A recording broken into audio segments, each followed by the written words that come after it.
Welcome, everybody, to episode 14 of Dane Interviews. Very special one today because this is the first video on the new channel. Dane Interviews has its own channel now. I felt like I could expand this show and Dane Interviews. It uh, deserved to be expanded outside of the Big Beautiful Diz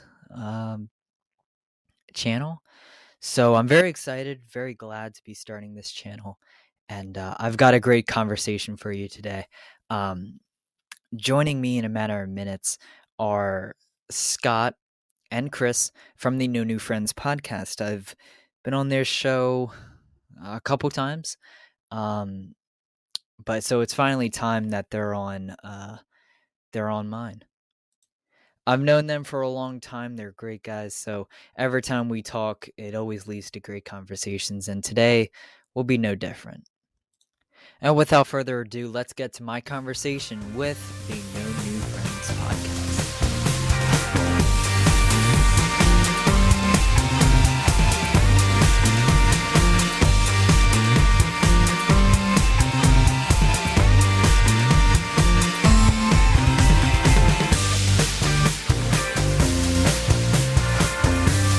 All right, we are here with Scott and Chris from the No New Friends podcast. How are you doing, guys? We're doing wonderful. Thank you so much for having us. It's we've been talking about this for a while, and I'm just so happy that we could finally make it happen. Yeah, very, very happy to finally be featured on Dane Interviews. Actually, this isn't the normal Dane Interviews, right, Dane? It isn't. No, this is the first one. This is the first one on its own YouTube channel. So this is an awesome. exciting one. It is. Wow. It is. So when Dane is bigger than Mr. Beast, we can look back and say we were the first one on the new channel. Well, actually, probably buried by all the better talent that he gets on here. But right. Yeah. Unfortunately, Mary couldn't be here, the third co-host, but that's okay. Because she's more expensive to get to do these things. Chris and I are like the bottom level talent on our show. Mary's true. That high end talent. You gotta talk to her booking agent. It's a big process. Exactly. She's the Howard Stern of the show. You can get Robin, you can get Fred, but you never get Howard on an interview. Exactly. No. So your show is not really a theme park show. It's not really anything. You guys brand it as an adulting podcast, but it's not really the right word for it for multiple reasons. But anyway, one thing that brought us all together is theme parks. So I have a few quick questions about theme parks. What is your favorite theme park? And if it's a Disney park, please let me specify which one. Whoever Chris, wants to answer first, go ahead. All right, since I am not from Florida, and I don't go there often, I have to say my favorite theme park, Magic Kingdom. It's just because you step foot in Magic Kingdom, you're a kid again. I love that kind of stuff. It's just it's just magic. Whenever you go there, it's impossible to be upset when you're there. It's impossible to be angry. Since I'm a vacationer, I don't know how it's like if you go there, once a week like Scott over here, but. Going there once every couple of years, it's just magic every time you step foot. You see that castle, and even if you like I usually do, even if you are getting there after a long early flight in the morning, and you step foot in that park, you forget you're tired, you forget about the headache you have, and you're transported back to when you were a kid again. And that's why I love Magic Kingdom. The Magic Kingdom's definitely, for nostalgic reasons and just the magic, my favorite park. It's interesting that you say that, Chris. I went to Magic Kingdom last night, and when I got there, I was reminded of the headache that I had. I was reminded how tired I was. Now, part of that is because I did 2 other drinking parks before Magic Kingdom, and so it was all kind of catching up with me. Yeah, Scott, I think not being an alcoholic definitely helps me like Magic Kingdom the most.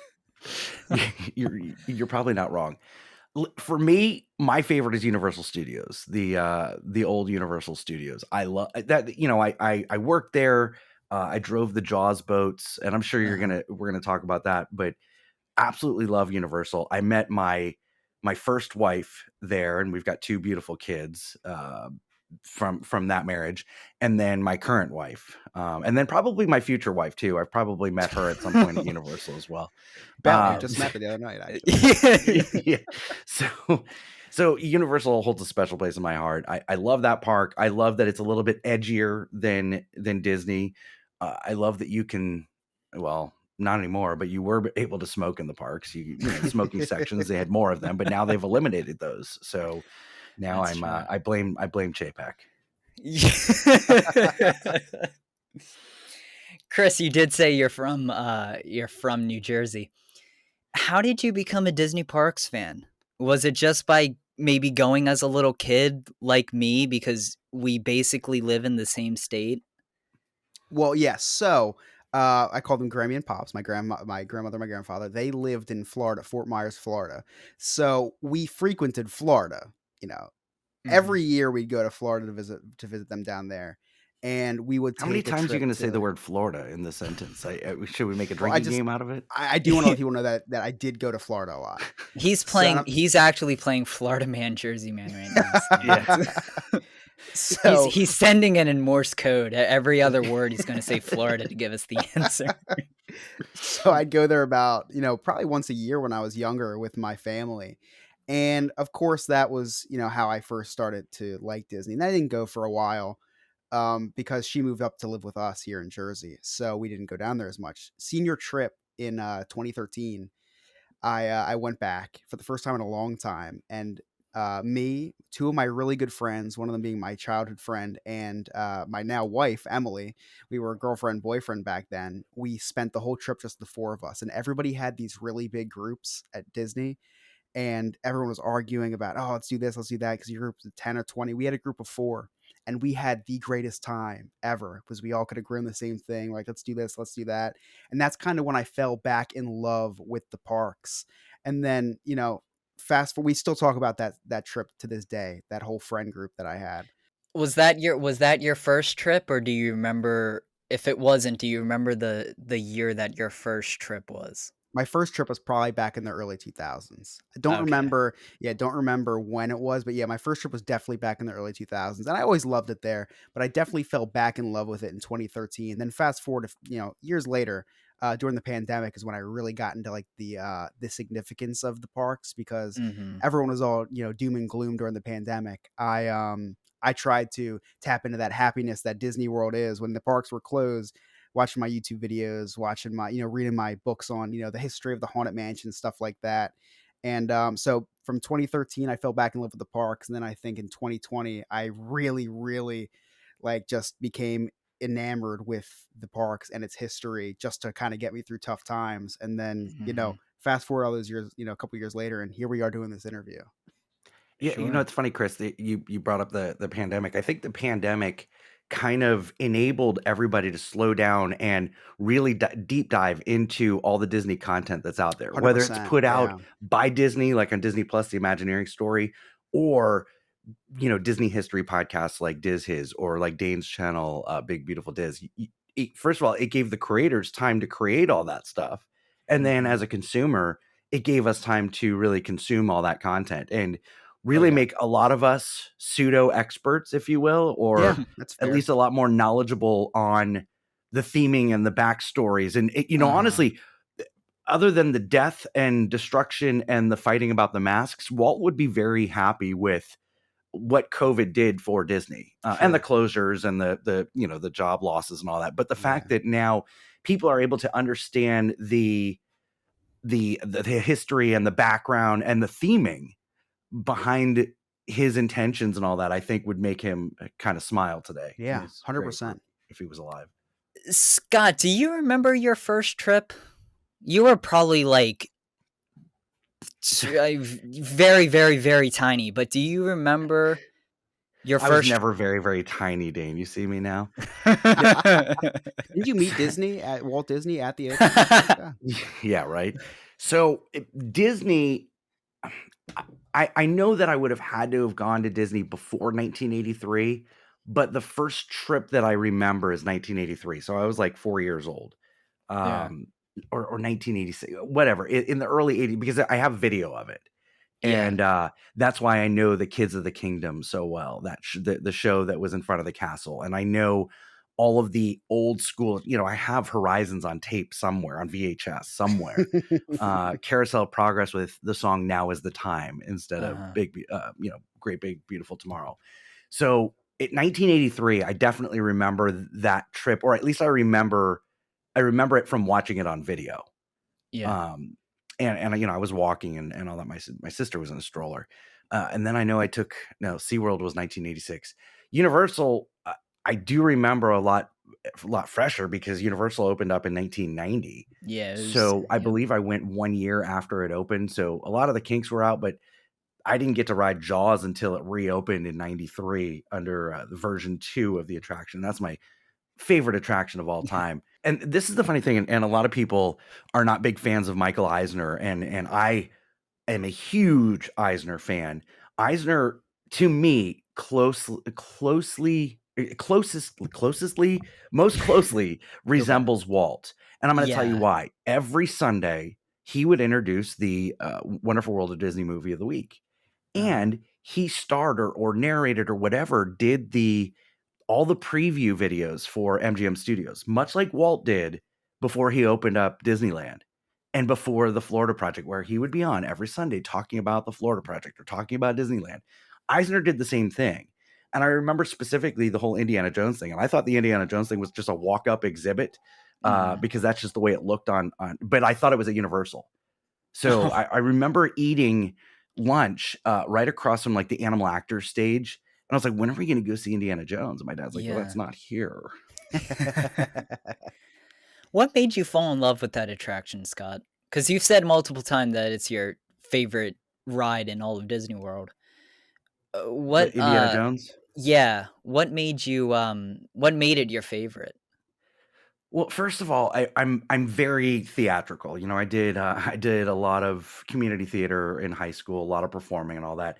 And I loved Indiana Jones. I love Indiana Jones. The first three movies. The fourth one is garbage. And you put those two together, just a theatrical performance. I thought it was funny. I love the music. I'm a huge John Williams fan. I mean, I'll just blare John Williams in my car. Um, but Great I composer. love everything about the show. It was exciting. And again, I saw it in the preview. And also when it first opened, the trapdoor effect never worked, or they didn't perfect it yet, or they didn't do it for safety. So I remember going to that show over and over and over again, hoping to see the trapdoor effect. And I don't Yeah. know what it is. And my sister and I would perform it in our living room. I mean, like I remember I had this little Nerf basketball, and she would roll it down the hallway because we just the way that our living room was, like there was it was a step down and behind the couch, and it gave me just enough room to dive before the boulder or Nerf ball hit me. Uh-huh. And I had a little participation trophy that I was stealing off the podium. So The like we idol. would perform this in my living room. That was actually last week, but no, Scott, that was an interesting answer because I always thought it was because it was such an amateur show that I thought it gave you like a hope for a job in entertainment. I hate you. I hate you. Chris, have you ever been to Universal? Oh yeah. I used to go to Universal with my family when I was younger. I rode some of the older rides like Jaws and stuff like that. Oh, He very doesn't cool. remember the last time we went to Universal. That was a long weekend for all of Yeah, we us. did go to Universal with Scott and I with Oh, Joe from that's the Disney's right, I forgot podcast, about that, Remy. yeah. Yeah, and then on senior trip we did go to Universal for a day. I've had way more days in on Disney property than in Universal, but I do love Universal as well. Scott, you worked at Universal. When did you work there? What years? So I started March of '98, and I left Damn. October 2002 is when I left. So yeah, I spent 4 years there, and then from there went to SeaWorld and worked at SeaWorld for another 4 or 5 years. It Did was they it was a have you lot as of an fun. actor in the Shamu show, Scott? Yeah, I was Shamu. Um, So, yeah, Scott, I started driving the Jaws boats. It was my dream job. Once I actually got to experience Jaws, I fell in love with that attraction. And again, performance based. Scott, can I cut Um, you off for a second? yeah, You can't really say driving the boats. You did not drive the boat. You just kind of I stood there. listen. he was a Um, sailor. Come on Come now. on. I pressed the button that started the boat, and then that was it. Way to But ruin the I magic, Scott. Come on now. Alex, cut that out, please. No, so I absolutely love that job, and then I moved up. I was a shift leader at Jaws, Twister, the old King Kong, and then I was a supervisor in Seuss Landing, and then Triceratops Encounter, Island Skipper Tours. Pretty much anything that I touched is now closed. So I'm kind of the kiss of death. Everything that I supervised or worked at is gone. But I had a lot of fun, and unfortunately, I definitely experienced layoffs there, not myself, but some of my good friends post September 11th, because I was working on September 11th, which is a very, very scary story, just because we had no idea. I mean, for anybody who lived through that, you two have no idea what I'm talking about. Oh, September come on. 11th was I was close to it by associate, kind of, in yeah, the tri-state area. but not knowing what was happening, and of course, rumors are swirling on the radio. Oh, Disney's a Sure, yeah. target. Yeah, Orlando's you a target. immediately think of the next targets being Disney, maybe Universal, Las Yeah. Vegas, the White House. Yep. What could be hit next? Yeah. So, that's always a during job interviews, it's definitely something that I bring up, because I was part of evacuating the park. Oh, it was evacuated. Wow. I did not Oh know yeah, that. we Wow. closed the park down at about noon that day Wow. and did staged not I call it evacuations to be dramatic, but it was staged pushing them out of the park. Just to age you, Scott, you were evacuating people. You had the power to do that. You were of age. I was in first grade. I still remember the day. I was in first grade. I know. Scott, obviously that's a very stressful situation. So when the news is coming out about all the buildings being hit, what were your initial what was your teams, because obviously it's just not you evacuating all of Universal, so Right. like, was there a group of you evacuating people, and what were your steps to make sure, in the horrible instance that there would be an attack, what were your steps to evacuate the whole park? Great question, and there was a lot of meetings at higher senior levels that I was not privy to. Obviously, I was just a attractions manager. I do remember. I mean, for any of your listeners or your viewers that remember that day, I mean, it was, you didn't know what was happening next, and adrenaline was pumping, and excitement is not the word, but you didn't know what was happening next. It's not like when you watch the videos now. Like when I watch September 11th compilation videos of the timelines and all that, I mean, I know what happens. You at know each time. exactly what time. Yeah, Right. exactly. Living in that moment, we had no idea. I remember coming into work, it was a Tuesday, and listening to Howard Stern, and I went into the wardrobe building, and because I always used to cut through there, and everybody's staring at the TVs, and I'm like, what's going on? And this was after the second plane hit. So I didn't see the second plane hitting in real time. Obviously, I've seen it 8,000 times since. And, there's people crying. There's, we didn't know what was going on. So I continue through the park up to my office, which is right next to the old Terminator attraction. And it's not like it is now where there's TVs everywhere, and we didn't have smartphones back then. But we went over to Terminator, went into the green room, the entertainment green room, and we watched everything unfold. We saw the buildings collapse. And I think when we had heard that the Pentagon got hit, that was when, that was the moment when we're like, we already knew that we were under attack. But now when the Pentagon gets hit, now it's like really real, and it's like, oh my gosh. And they're talking about, and at the time, again, news is different. Well, I should say news was different then than it is now, where, now we get more facts, but that's not true. They're like, there's still 20 planes unaccounted for. And, there's one going there, one going, a lot of rumors, a lot of speculation. But again, hats off to the media. They're trying to handle this the best that they can as well. But they're professionals, but there's emotions going on. Some of them are stationed in New York, and Washington could be areas of targets. Anyway, to get back to your question, so finally, when the powers that be decided on what was going to happen, they sent all of us to specific places in the park. So they sent me to Jaws. Jaws was on the back corner of the park, and they said, "This is what you're going to do. You're going to go over there. We're going to close the attraction.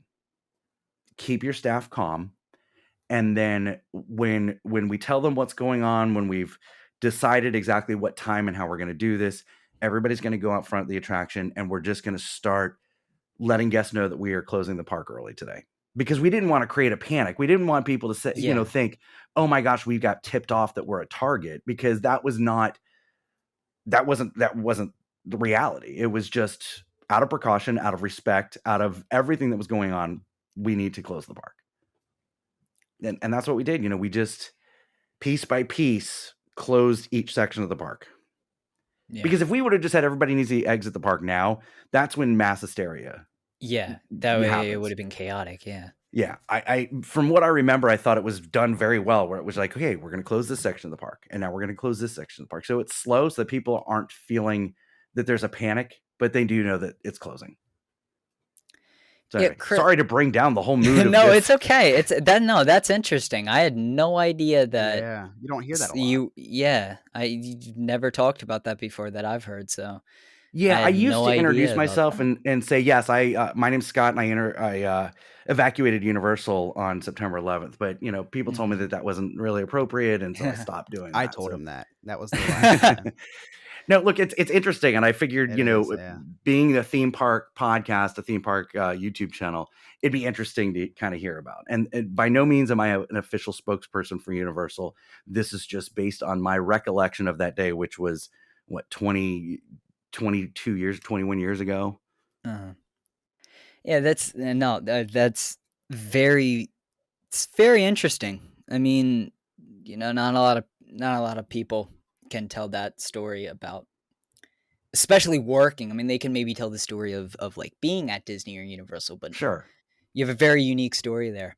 You said earlier that you operated the Jaws ride, and you've talked about that many times. You did a whole episode on it on Remy's Roundtable. Did you operate any other rides? I did. I was, I started off at Jaws, and then I was a shift leader at the old King Kong attraction. So I drove the trams again. He was King Kong. Yeah, I was King Kong. I was a shift leader at Twister. And he was the cow. What's that? He was the cow. I was the cow. Yeah.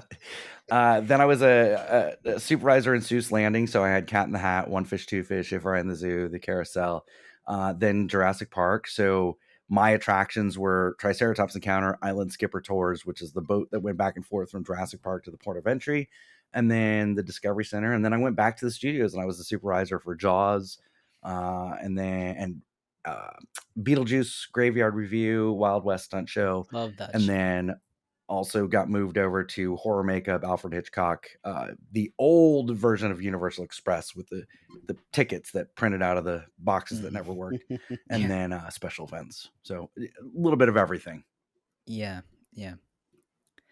We'll talk about new friends very soon. I want to get some stuff that you haven't talked about yet. Obviously your show is just like talking about your life, so like I don't really want to ask you about like certain episodes, because in the next episode or that episode you might be like explaining, you know what I mean? Because like this interview was kind of tough to write, because normally I can just be like, hey, tell me the story of whatever video or whatever song, whatever episode. But with you guys, you already talk about like the behind the scenes in the episode. So I just want to talk to Scott more about his days at Universal. Your story has been talked about. I've talked to you about your life, and about when you were raising your kids and how tough that was for you. Was it tough for you to leave Universal given your situation? Yeah, it was really tough to leave Universal. And there was a lot of circumstances. My wife at the time, I didn't feel was being treated fairly. So I started to just, you know, not take my job seriously, and made some stupid decisions that caused me to voluntarily kind of leave. I regret that to this day, because I loved working there. I loved working in attractions. And one of the guys that I was like co-shift leaders with during Halloween Horror Nights, and I got promoted to supervisor before he did.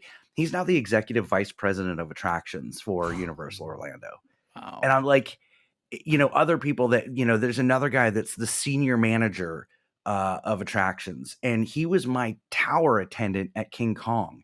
And if you ever met him and asked him what inspired him to move up, he'll tell you about the day that his supervisor or his lead was tasked with giving one attendant an Islands of Adventure t-shirt who they thought did a really good job that day. And I was the lead, and I gave him the t-shirt. And that he tells people all the time that it was at that moment that he decided he wanted to move up. And now he's a senior manager. And at the time, it was I didn't like who I was young. I was young as well. I was when I left Universal, I was 21 years old. So it wasn't, Dane is super mature for even I would put you at 23, 24. But I was an idiot. I was an idiot, and I just made stupid decisions, and I regret it. Like, I don't have very many regrets in life. This is one of the things that I really regret. I regret leaving Universal, because it was definitely it started it definitely was like the starting point for the course of the next 10 to 15 years of my life. Chris, where did your love of broadcasting start? Ooh, that's a great question. No one's ever asked me that. And that's probably because this is my first interview. I It's what I Dane love interviews is all about. broadcasting. I I always loved making people laugh. My whole life, I don't know, I just always loved making people laugh, and I always loved entertaining people. Never told this story before, but my best friend and I back in 6th grade started a YouTube channel, which is still on YouTube today. And What's it's the I'll channel plug name? Come I'll on, plug is what's it. the the channel channel? What's the name? channel name? It's Come on. C&A Movies. C And and A movies. Okay. I have to C&A I Movies. have to save this right now so I can put up a clip. People watching on YouTube, you're seeing that's little Chris if I can find it. And this was in 6th grade, and the first ever video, I remember it vividly, it's called Poor People. And me and my friend just play a father and son who are poor and can't afford things.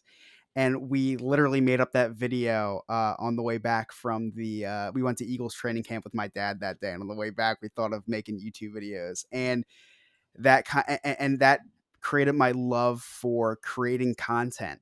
I edited all the videos on Windows Movie Maker. Attack of the Dolls, I think, is my favorite video that I made, and I would create all the stories, and he would help, and we would just create these stories, and we would just create these skits together. And I grew up with the generation of YouTube that it was when YouTube first came out, so we thought it was the coolest Mhm. thing to be able to publish our videos to YouTube. And the only music that I had on my computer were Michael Jackson songs. So I think the theme song and a lot of the things are just to Michael Jackson songs. I remember Poor People, I think, as Billie Jean in the intro. um Anger Yeah. management. Oh, the anger management. Oh my gosh, anger management. I remember vividly too. I was the person with anger issues. And that's, Pokemon. yeah, Pokemon And theme song. Yep. I love the way you conjugate. Okay. Okay. Wow, Dane, you're really, I mean, with the assist of Scott diving deep into my memories. So Dane, your answer to when did I find my love of broadcasting? Probably 6th grade, and it followed me throughout high school. I took on an amateur rap career in high school, and I love the way you conjugate. I loved performing, Dane. And I was not good at school. So how do you combine those two to get good grades? I went to my Spanish teacher. I was like, "Hey, if I write a rap, uh, can I get extra credit?" So I'm very good at writing songs. No one knows this, but I love writing music. I don't do it anymore, but like parody music. And I would write songs for extra credit for my class. And I love the way you conjugate. I still know every word, I think, because I just remember rhymes very easily. That was an extra credit project. I ran for vice president of my class, me and my friend, and I did not give speeches. I sang songs, and I am not a good singer, but I sang songs to the rendition of Michael Jackson and stuff like that. And it's just I've always loved to perform, and it came from an early age. So kind of getting this outlet of being able to be on a podcast each week has definitely fulfilled one of my wants in life. Sorry, I can't stop laughing. I'm watching. I What are love you the way you watching? conjugate right now. Yeah, I wrote all that. I would write the choruses for my friend to sing, and then I mean, I it's have sideways. videos of me performing in my Spanish class. Wow, I honestly forgot a lot about this stuff.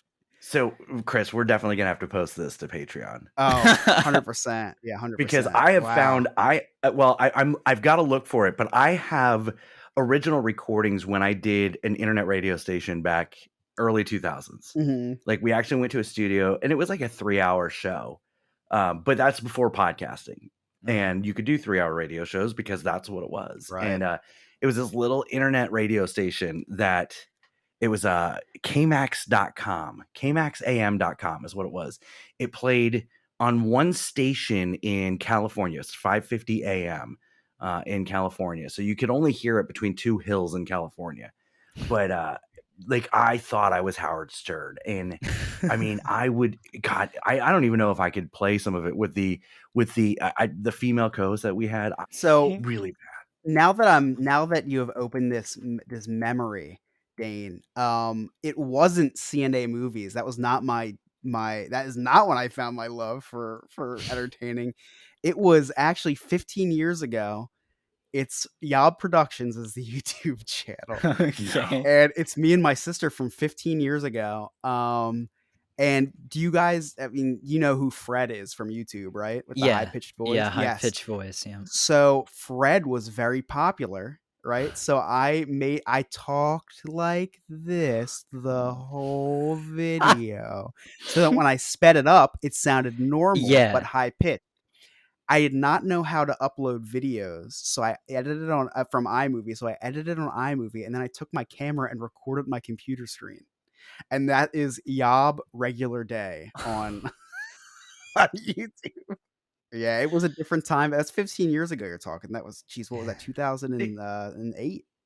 Kudos to you, Chris. You have 213 views on I this. don't know how. I know. Yob I do Regular not know Day. how. Yeah, And you know, And the aspect ratio is like an old TV. yeah, it's definitely something that you would watch on the news after your murder. Is this clip. Scott, when did that spark start for you? Probably when I was in the womb, to be honest with you. No, I don't know what it is. And I had I had a friend in elementary school, and we had these, you know, I'm a kid of the 80s, so we had these little intercoms. Some would call them baby monitors, but it was like more like intercoms where you could talk to each other in different rooms and all that. So this friend, his name was Jody Vining. We would do our own radio show from inside, you know, my playroom. You could close the doors and all that, and we would broadcast through the entire house. It was called RIR Radio. Don't know what it stood for, but we had a jingle. It was RIR Radio #1. The funny thing is, fast forward, Jody Vining had a very successful radio show on a local radio station here in Orlando. I don't know if he's still broadcasting now. He's got a family and all that, but that's when it started for me, and it never went away. And then when I discovered talk radio, Howard Stern in the mid 90s is when I discovered him. I was hooked. And then the local talk radio station here in Orlando, Real Radio 104.1, you know, following the Monsters, because it was always Howard Stern, then the Monsters, then the Phillips File, then the Drew Garabo Show. And just I listened nonstop to these shows and followed them throughout the years. And that's when I was like, this is what I want to do. And then when the movie Howard Stern's Private Parts came out, and just watching him in studio, Yeah. I was like, this is what I want to do. Yeah. So eventually you would find a way to do that in podcasting. But first, before you made the podcast, you obviously had to meet your co-host, Mary. So where did you and Mary meet originally? So Mary and I were restaurant managers together at a chain restaurant here. It's mostly on the East Coast. You probably heard, because I think they have some in New York, New Jersey, Pennsylvania, but it's called Smoky Bones Bar and Fire Grill. So we I've met heard of working it. there and just became best friends, just working together at Smoky Bones. And then I got promoted to general manager, and she worked for me. She was like my marketing manager and service manager, and just stayed really good friends, and eventually best friends ever since. And then you worked at Desertland together, right? Yeah, well, we actually worked at we worked at Andretti Indoor Karting and Games together. So I got hired there as an assistant general manager, and she was doing something completely unrelated to her field. She was working she was working in a different field, and that was no longer going to be an option for her. So she called me. She's like, hey, you guys looking for any marketing people or maybe servers? And I said, well, actually we are looking for a marketing person. So we worked together at Andretti, and then I left Andretti to be the opening general manager at Desertland. And then again, we needed a marketing person, so only natural. So we've worked together at three different places outside of the Wasn't Desertland kind of, or isn't it? Is it still open? It's It still is still open, open. right? Isn't Yeah. that kind of like, doesn't that have a go-kart thing in it too? Yep. Yeah, it's got an indoor go-kart track, trampoline park, all sorts of stuff. Here's the funny thing, Dane. I hate barbecue, and I have had a very, very successful restaurant general manager career at two different barbecue chains. Yeah, but that's I probably hate one of the go-karts. reasons that you hate barbecue and Well, go-karts, yeah, because of those yeah. places. I've always hated go-karts. I don't like going to go-kart places because I have a lot of anxiety about being in the go-karts, Oh. and I've had a successful career working at two different go-kart centers. It's weird how it works. I don't know. And you hate Chris, and you have a very successful podcast with Anyway, no new friends. Where did that idea to start that come from, Scott? So I love this question, because the idea, and I had been wanting to start a podcast for 2 years before before I actually started one. And the original idea was going to be called Working Dad Jokes. Which is the And trailer for. there is a trailer for it. Yes, it does exist. If you go on Apple or probably Spotify, it's there. The trailer is Yeah. there, but we never did anything. So the idea was it was going to be four of us who were all dads and just being funny. It pretty much the exact same premise that No New Friends is, but different. I was going to end each segment with a dad joke and all that, because I didn't know the first thing about podcasting. I didn't know that you needed to be niche and have like a specific thing that you do. I had no idea. I just wanted to I wanted to have an FM style talk show. That's what I always wanted to do. So that's what I did. So for 2 years I'm talking about this. I mean, like, we all met and planned out our first 10 shows. There's a notebook somewhere in here that has the first 10 shows planned out, because my wife said, I'm not buying you any equipment until you plan out the first 10 shows. So that night we planned out 10 shows. And I was like, I showed you. So, but I didn't know the first thing about technology. I still don't know the first thing about technology. I'm like, I don't know what to buy. I don't know what to record on. I don't want to spend thousands of dollars. I have no idea what to do. So it never got started. You have a $200 microphone that he can't use on Zoom. So yeah, there it is.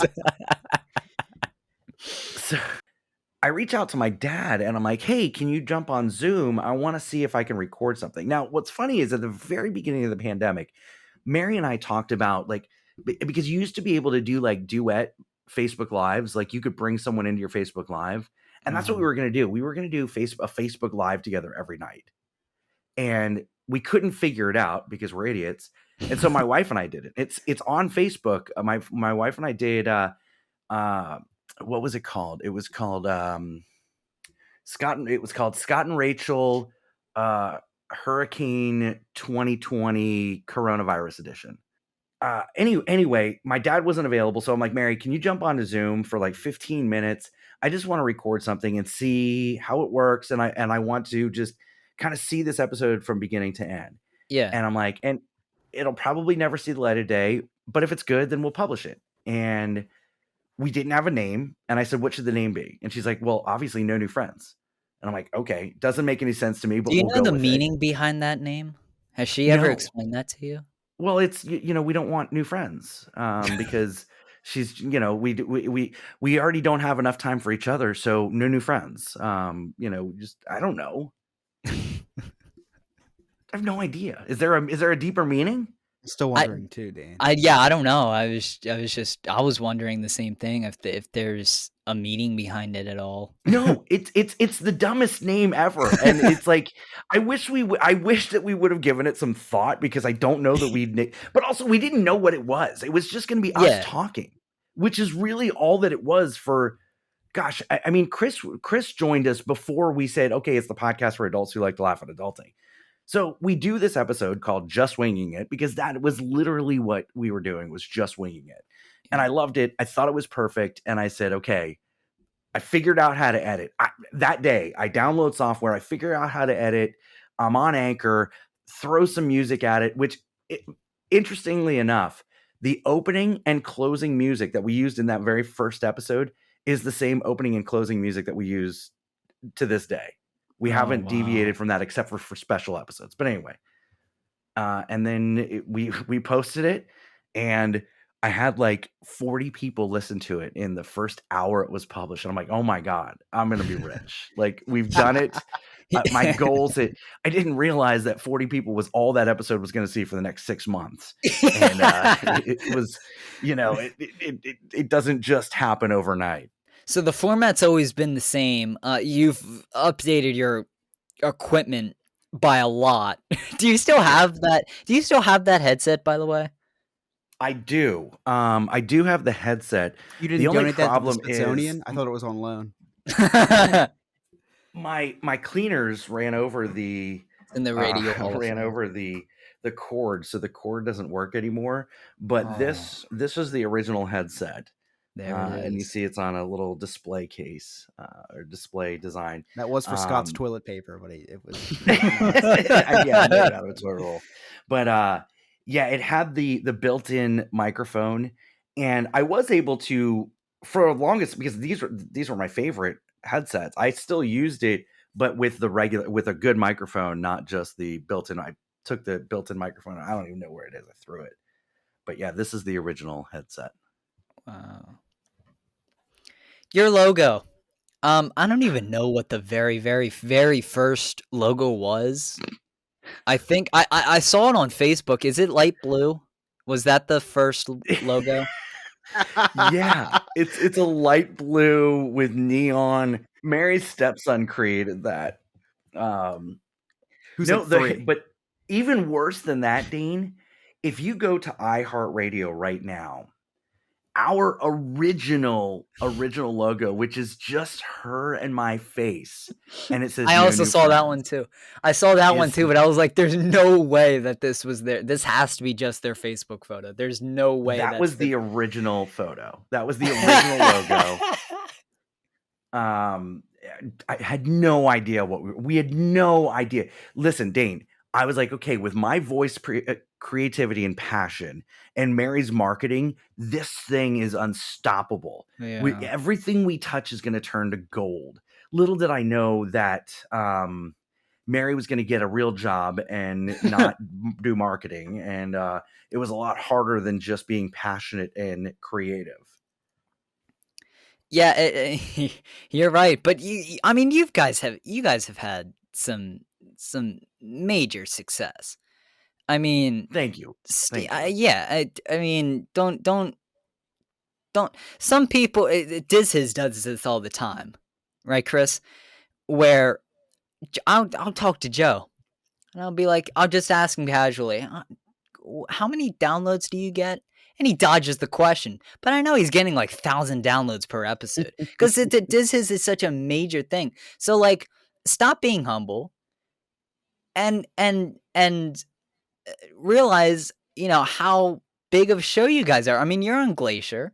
That's a popular radio. I mean, it's an internet radio station. There needs to be some kind of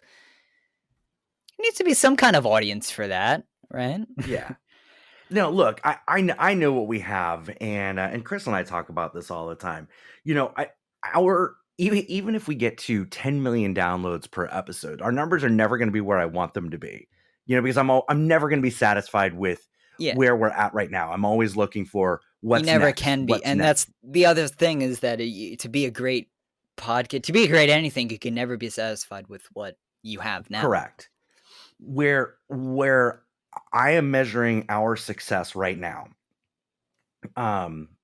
we're not in the red as far as finances are concerned. Yeah. You know, I wouldn't say we're far in the black, but we're not out of pocket. Uh-huh. We've made relationships with people that are going to last a lifetime. Yeah. You know, our listeners turn Patreon members, turn friends.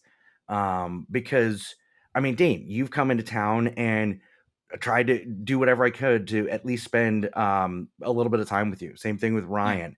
Joe and I get together when Chris comes in town. And Chris drove 2 hours, so that's all you have to. Yeah. Right.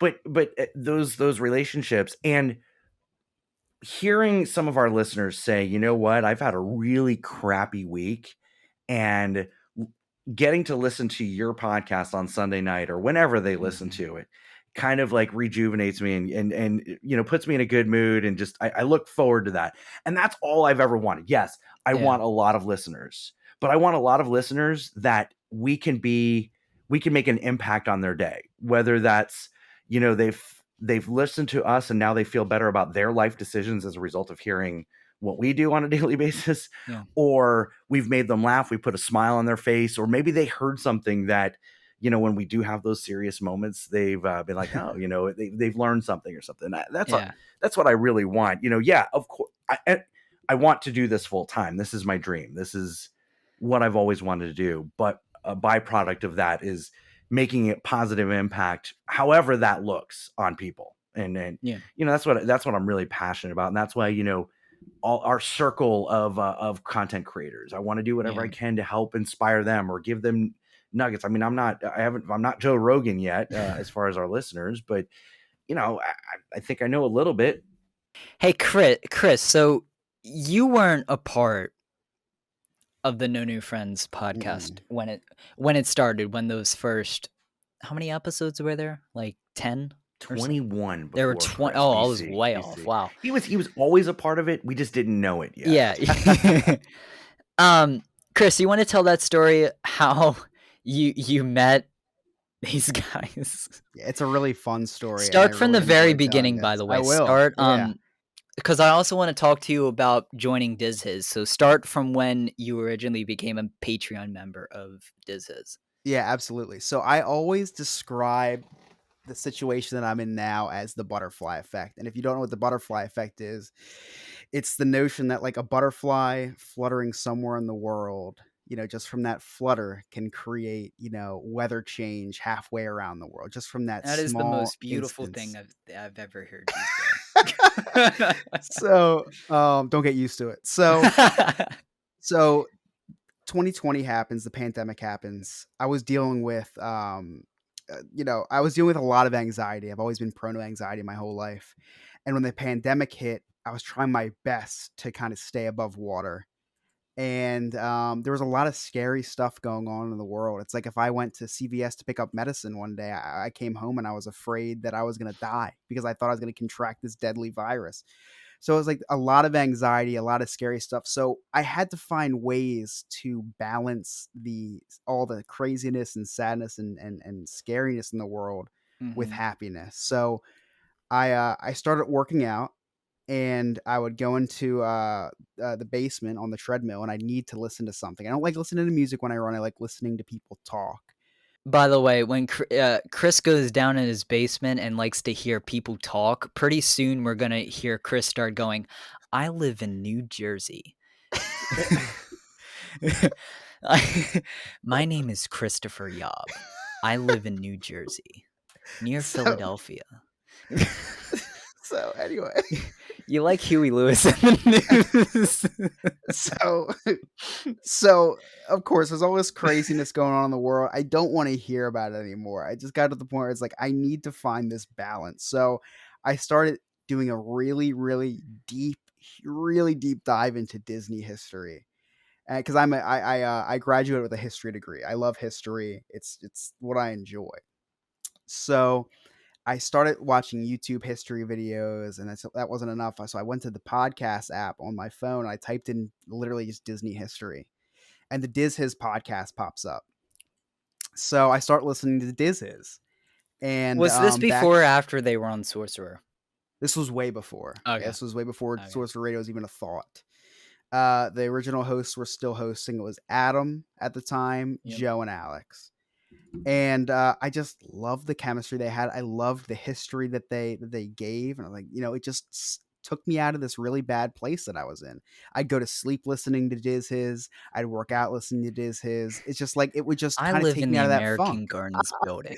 So it just whenever I was depressed or started to feel anxious about like the pandemic and COVID, I just consume myself with Disney. So Diz His really helped that a lot. So anyway, so I started hearing commercials on the Diz His podcast about join our Patreon. I didn't know what Patreon was back then, but I always look into things when I don't know about them because I just love tech. So I'm checking out this new app, this new website, and anytime I can just voluntarily give my money away, I do it. By the way, hit up chrisyob at gmail.com if you have a $75 Amazon gift card to give to him. So Usually Chris's love for finding out new tech creates more work for me because he's like, oh, I love this, let's do it, and I'm like, all right, man, you own it, and he owns it for a week. I fall in love with it. I was like, okay, I'll just keep it up. Yeah, that's true. So Patreon, obviously, for people who don't know, Patreon's a way that you can donate to a show and you get perks in return. So Yep. I joined at like a $5 tier because I really love what they were doing. I noticed they were small. I came up my whole life in small business, so I understand how much even just $5 means to somebody. It can go a long way. So I get a message from Joe from the Diz His podcast saying, "Hey man, thank you so much for joining Patreon. Here's our Discord server." And it took me a day to join. I did not want to join this Discord server. I was very intimidated. I did not want to speak with people that I listened to for hours at that point. Like they were celebrities to me. Joe, Adam, and Alex were celebrities. They were people that I listened to all the time, and they were a favorite show of mine. It's like, it's like listening to Howard Stern. Like it's like you just hear these people's voices. I'm Yeah. going to interact with them. Like I can't do that. Yeah. So I ended up joining the Discord. And like I said, that's how this butterfly effect kind of happened. I joined this Discord, and I would join in the live shows. That was part of the perks of being a Patreon member. And I would join in the live shows, and I would comment. I'd Photoshop funny pictures and this and that, and just hearing my name on the show meant so much to me. Like it was so cool hearing like what I thought a celebrity say my name on the show. Then one day, Joe asks me if I play Call of Duty, and so I said yeah. And then he asked me to play with him, Adam, and Alex. I was very intimidated to be in a private situation with them. Little did I know, like knowing them now, it's like they're just normal guys. Yeah. But like to me, they were celebrities. So I'm playing Call of Duty with them literally on a nightly basis, and that's how the three of us got so close. And that's kind of how our friendship began. And I consider Joe and Alex two of my closest friends. And it all happened from that, joining the Patreon because of the pandemic.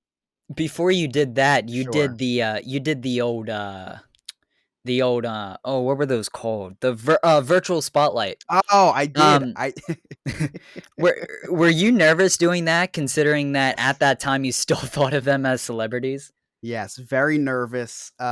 Joe used to do this thing called virtual spotlights with new Patreon members or with people in the Disney community that had like podcasts and stuff.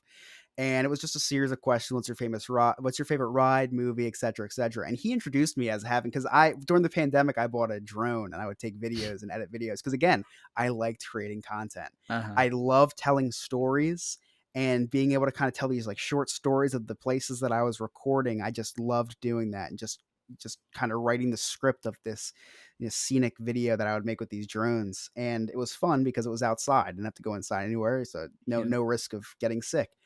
So I it was called Nature on the Fly. You can still look it up on YouTube. I have some pretty cool videos. And Joe introduced me and plugged my drone video page. That's how long ago this was. It's like I don't even own the drone anymore.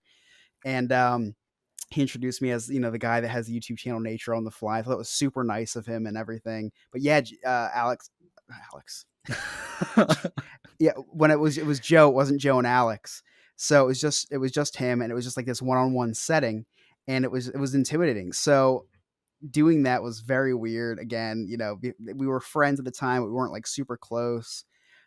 So obviously we kept gaming together because they enjoy playing video games. I enjoy playing video games. Not much else to do back then, and when the world is Yeah. shut down. Yep. Yep. So that leads me to what I was getting into, Diz Journey. He says, "Hey, you should come on Diz Journey. It's a super informal thing."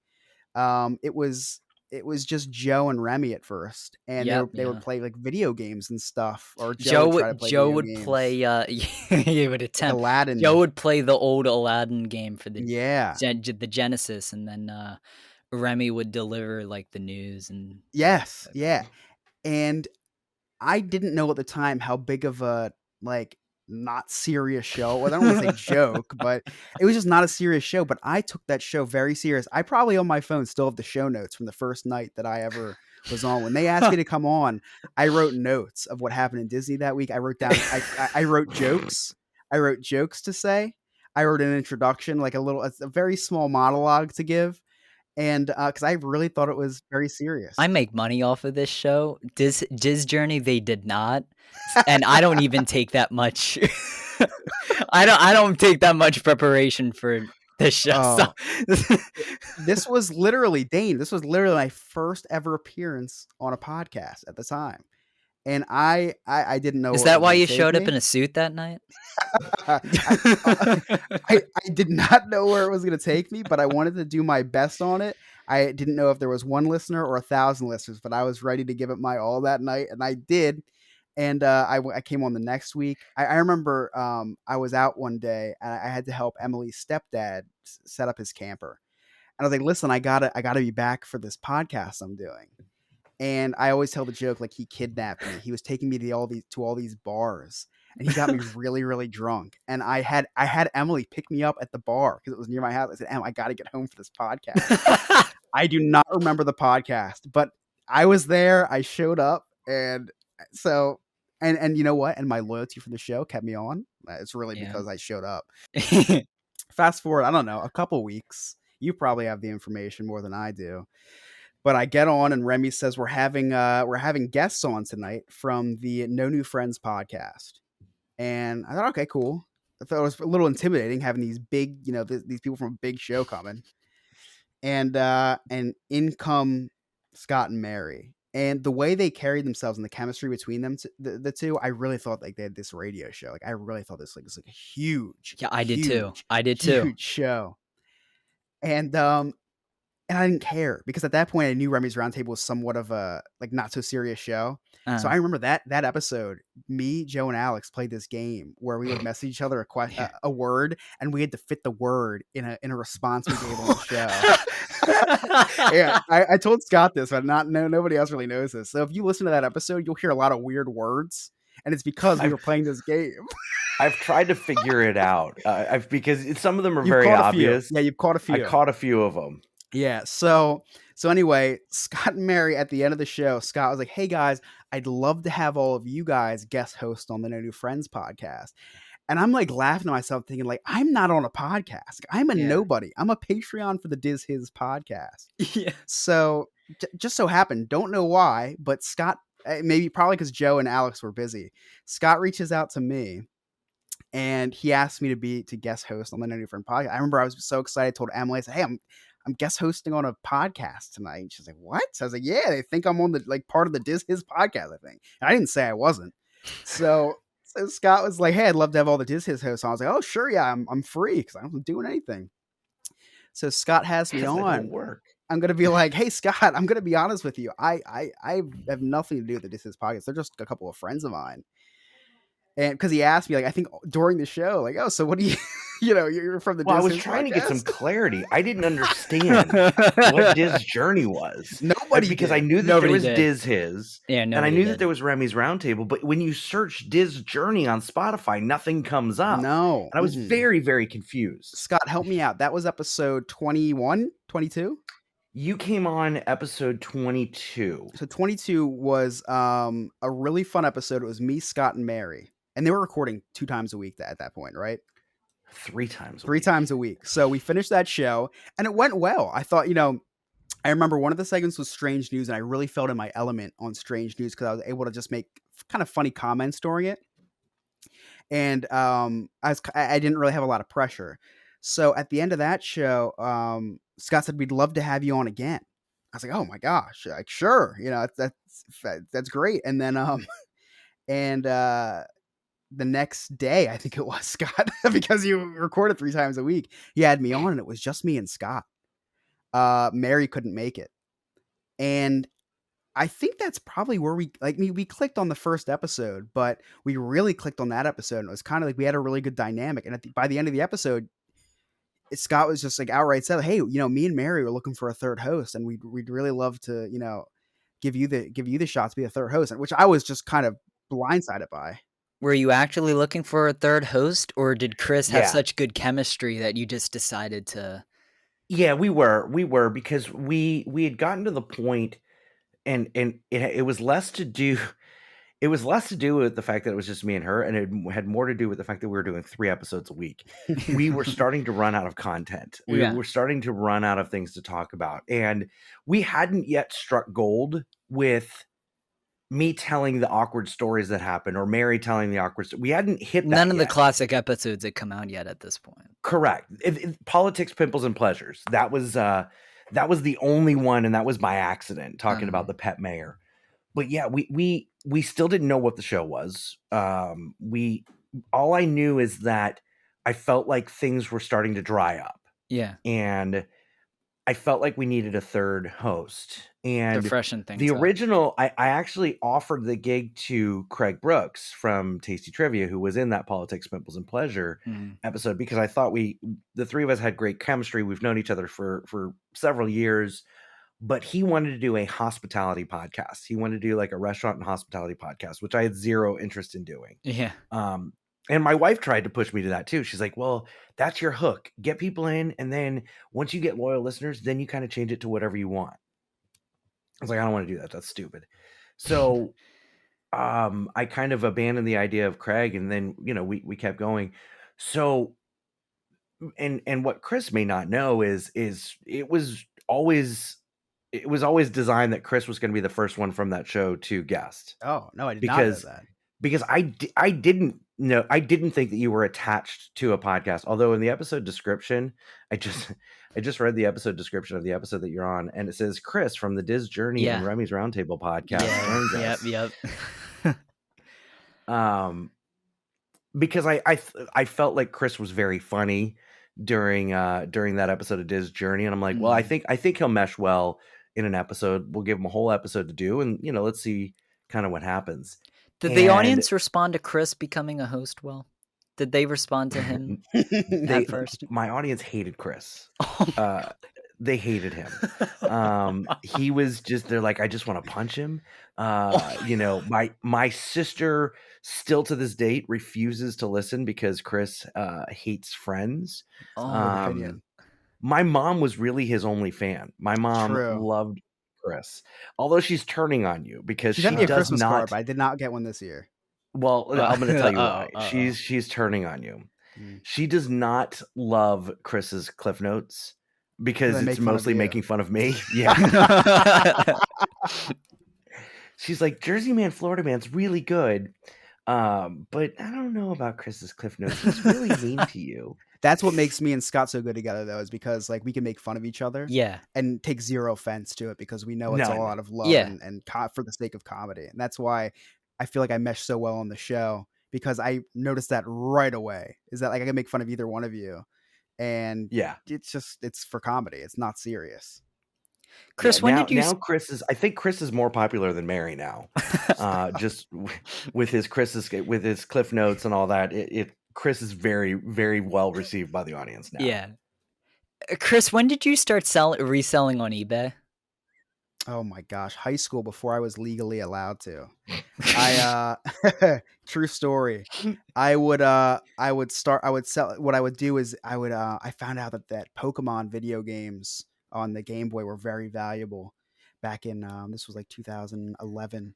So I would say to my friends, hey, let me buy your old Game Boy games. I give them like, $5-10 a piece for them. I'd sell them for like $30, $40, $50 a piece. And then I still have Facebook statuses popping up like, hey, need an iPhone. Crack screen doesn't matter, because I would buy phones off of people. I made postings on Craigslist, and I would meet up with people at the mall. My mom would be terrified, and I'd buy phones with cracked screens, and I'd throw them on eBay because people were paying crazy amounts of money for them. So I remember Yeah. like leaving high school and walking, because I couldn't drive yet, to the ATM to pull out money from my PayPal account, and then PayPal finally caught up with me, asked me for my ID, and I couldn't prove that I was 18, so I had to wait till my 18th birthday to get the rest of the money out. But yeah, Nobody it can was stop a reselling hoarder. if you look at my eBay account, it says like member for like, it's been like 10 years, I think, or something like that. Yeah. Like it's something outrageous. So the idea behind Cliff Notes came because I hosted my own birthday episode, because Scott came up with the great idea. Oh, you guys can host for your birthday. I hate hosting things, I've realized, because I like to be directed. So I did what I do best when I host things, because I host things for fun, like for my fantasy football league. I write an opening monologue. I've always loved the idea of an opening monologue. I've always had, and I hate like giving myself credit for things. I just don't like doing that. But I've always had a talent for writing. And that goes back to like me writing songs in middle and high school, and funny songs like that. And I guess I can credit myself for that. I do have a talent for writing things, and I have Yes, my you mind do. always You do. is racing. And I felt like earlier in the episode, because you weren't saying much, you were doing cliff notes, and I got really scared. But now that you're saying more things, I'm happier.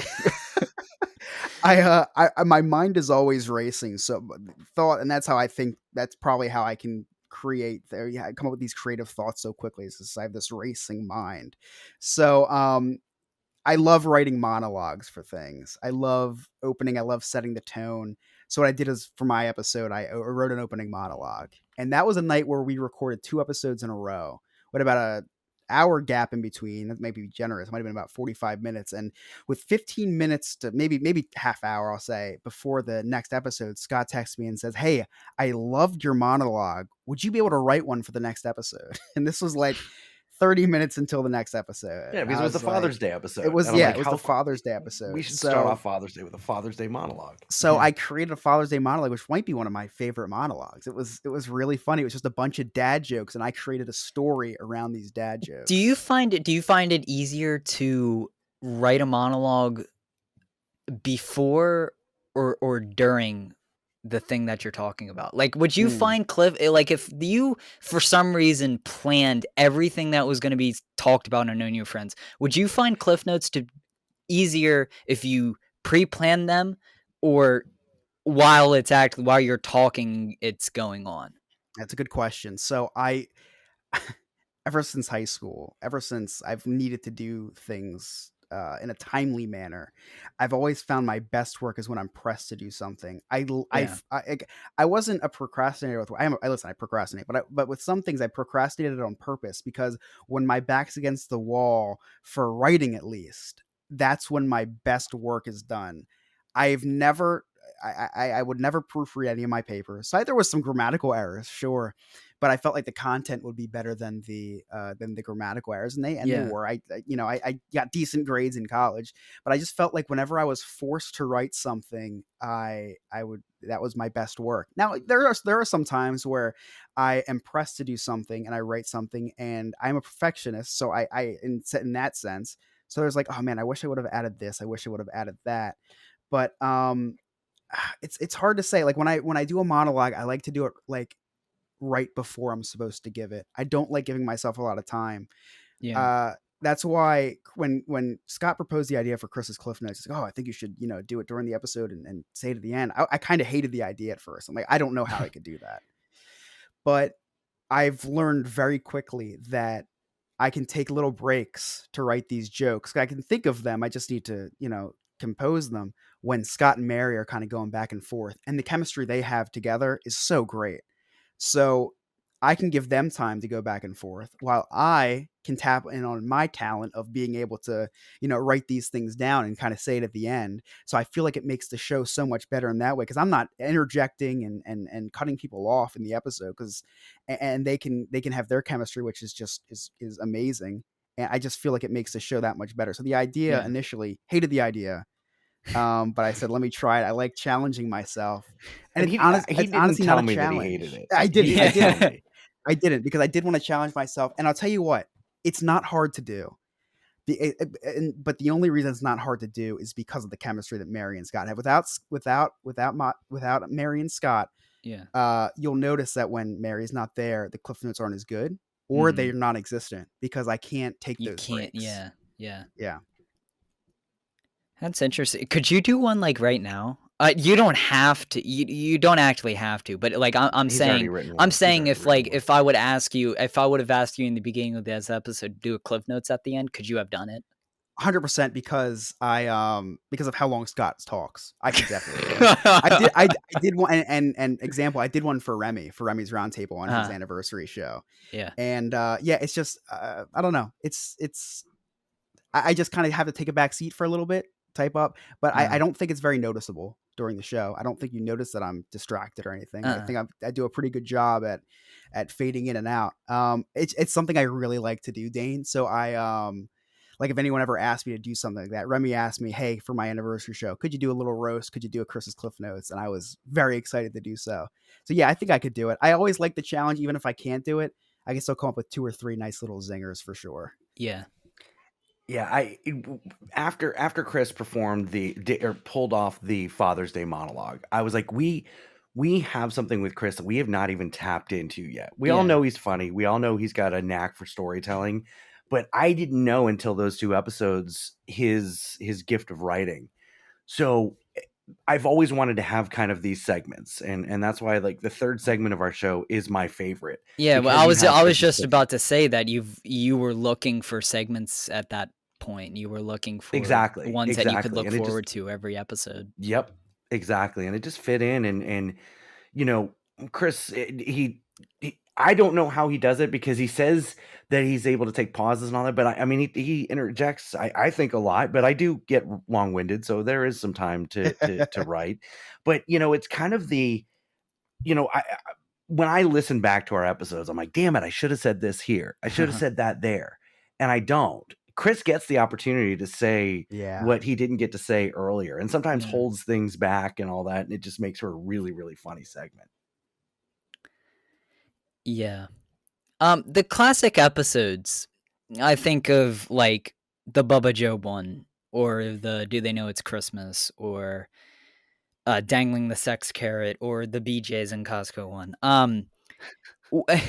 When you were recording these, did you know that these segments, like when you first did Cliff Notes, or when you first did Florida Man, Jersey Man, did you know these episodes or segments would become like known in your show and like become the classics like they are today? Scott, would you Chris's answer that Cliff question yes and no? Yeah, I would say yes and no, for sure. Chris's Cliff Notes, I knew was gonna land. I had Yeah. no doubt that was gonna land.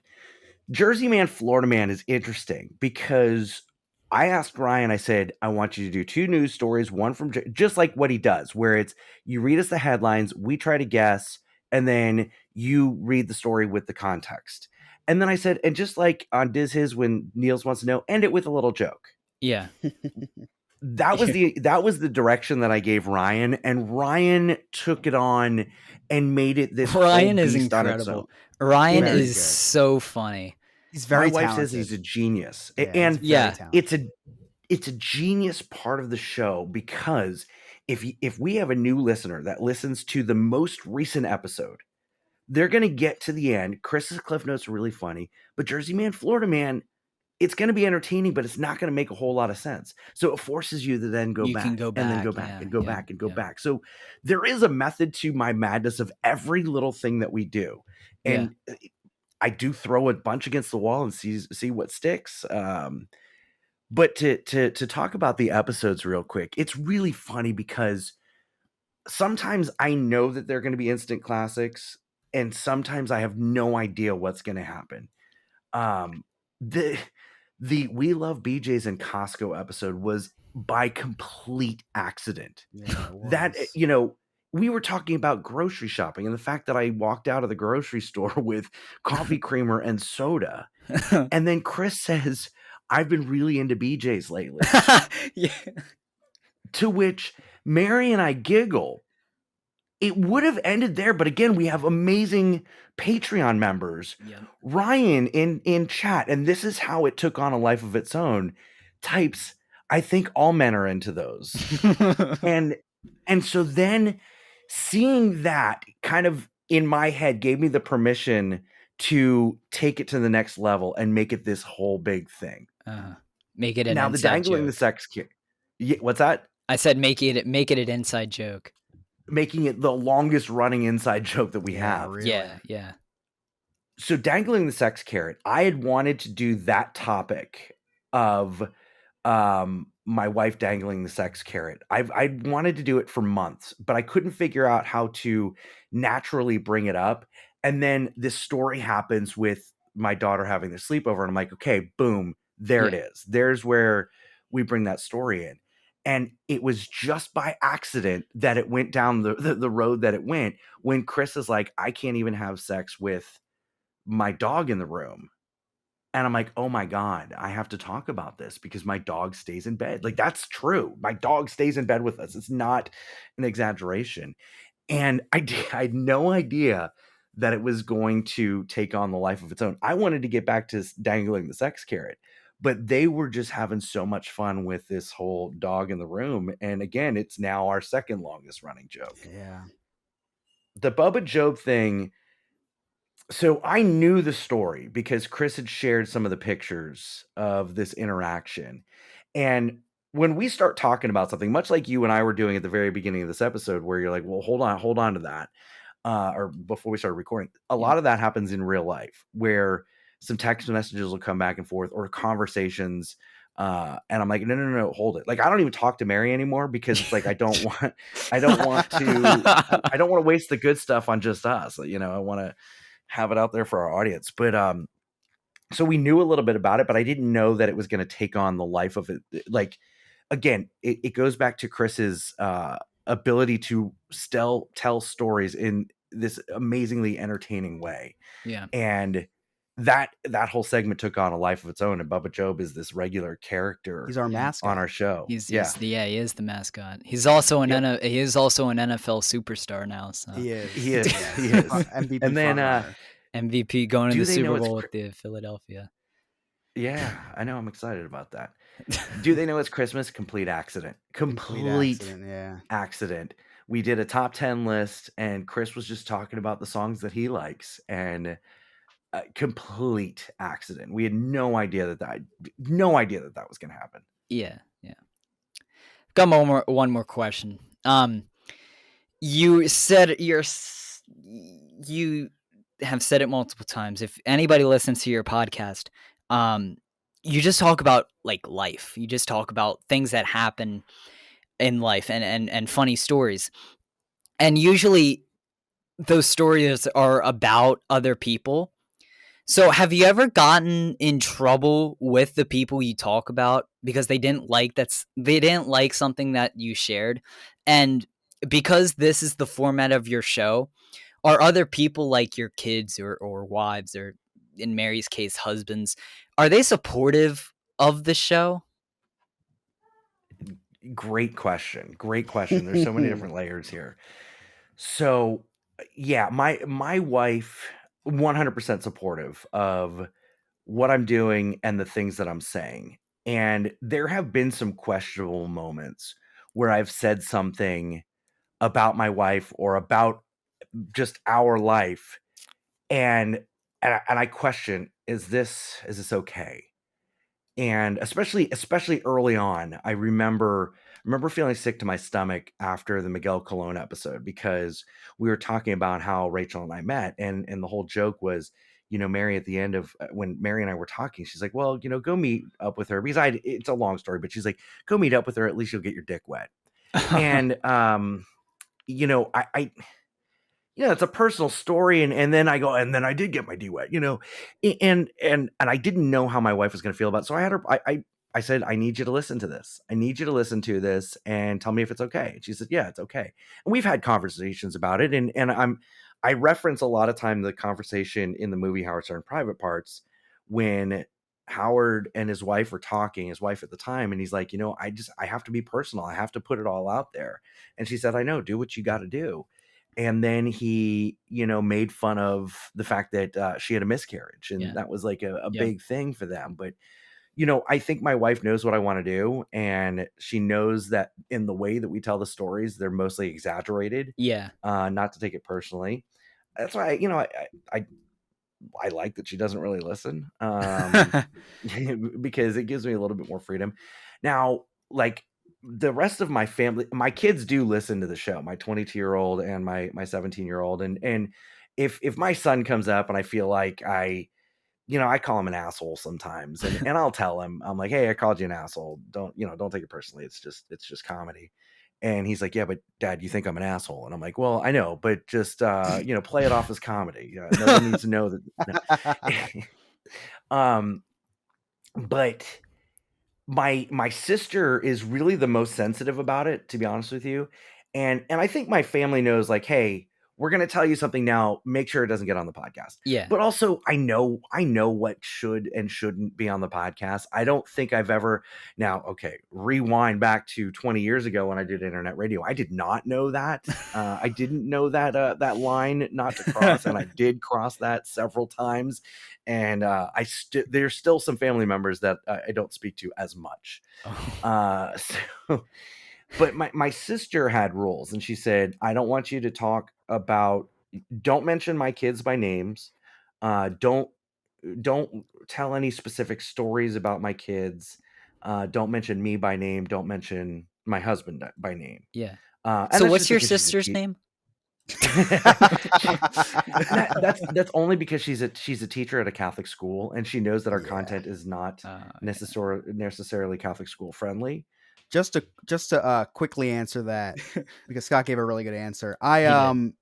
Emily, my wife, she for people who don't know, she's such a good sport with all this. She's actually listens to every episode. She commutes to work, so she listens to all the episodes and she loves them. There was a time a couple weeks ago, and we did have to take something out of the episode because it did not that it crossed the line, but in her profession, I made a joke that was, it was all in comedy, but it was, I guess, in bad taste. In poor And taste, she, yeah. yeah, yeah, and I was respectful of that, and I know not to cross that line now. But Mhm. it wasn't anything insulting or anything, but it was just something having to do with the profession. So, I think a really good way that what I do is I try to make fun of myself a lot. I try to make fun of Scott a lot, and I don't, and everything I say, I'm very dry, I'm very sarcastic, and if people don't get that, I'm sorry, but I mean, that's just it's just comedy. I mean, that's how I feel at the end of the day. It's like, Uh-huh. listen, I can say ridiculous things because they're ridiculous, and you can laugh at them because they're ridiculous, and it's all for comedy and entertainment. Because if I wasn't saying these things, you wouldn't be laughing at them. Because and that's one of the issues with comedy today, is that a lot of people are getting offended by things that are said that they're just, made for comedy. And I hope that our show kind of does walk that line a little bit, because I think that we do need some content that walks that line, instead of just being overly sensitive of everything. So I Yep. think that there's a good way to be able to be respectful but also funny. And I like, kind of like, we make fun of, like, the death of the queen, like, it's, and listen, we don't we don't want to we're not happy anybody died, but it happened, and let's talk about it. That's how I look at things. And as long as our immediate families are happy, then hey, that's all I care about. Hey, so it's 2023. I know I have some exciting things coming up for Big Beautiful Diz and the new Dane Interviews channel. So, is there anything exciting that you can tell us about New Friends before we end? Can I talk about a Yeah. little bit about this, Scott?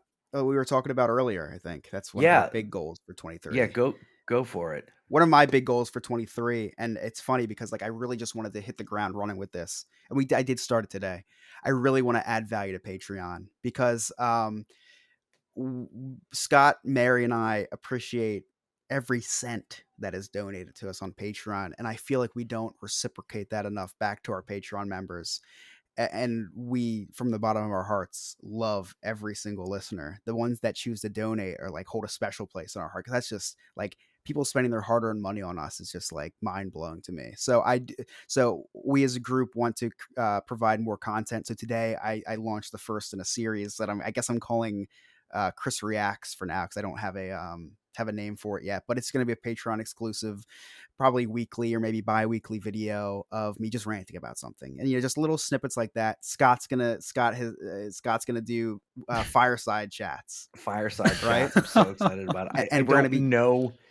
I don't know yet what it's going to be, but it's going to be in front of the fireplace and in it the will be library. just for Patreon members. We also are going to you actually I think shed some light on this to Scott about merchandise, The Patreon T-shirt, yeah, exclusive the merchandise. special, Yep. yeah. So we're gonna be designing, and by we're me, I'm gonna be designing with Scott's approval. Patreon exclusive designs for t-shirts, mugs, hats, whatever, and whatever tier you are, you'll get that. You'll only be able to get that if you're a Patreon member. So for me personally, and Scott, because he's going to be adding content too, but I just really wanted to make my goal to add more value to Patreon. Hey, so where can we find you guys? My address is No, I don't mean that. Not address. Where can we find you on the internet? NoNewFriendsPodcast.com. All of our social media links are there. All of our we're on every major podcasting platforms and the minor ones as well. I mean, we're at this point we're everywhere. But NoNewFriendsPodcast.com. All of our links are there for Twitch, for Facebook, for YouTube, for TikTok. Everything is legit on our website.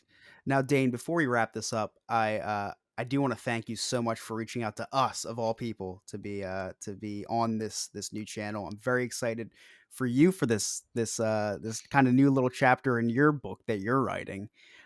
Very honored to be a part of it. Always wanted to be on Dane Interviews. Was a little intimidated by Dane Interviews because you asked very good questions, and this did not skip a beat. It was very good questions.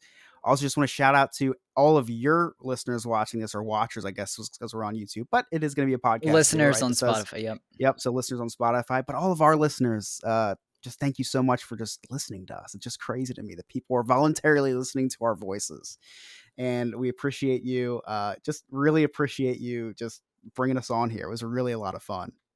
Hey, no problem. You can also hear Chris on the Diz His podcast. I'll leave everything linked in the description.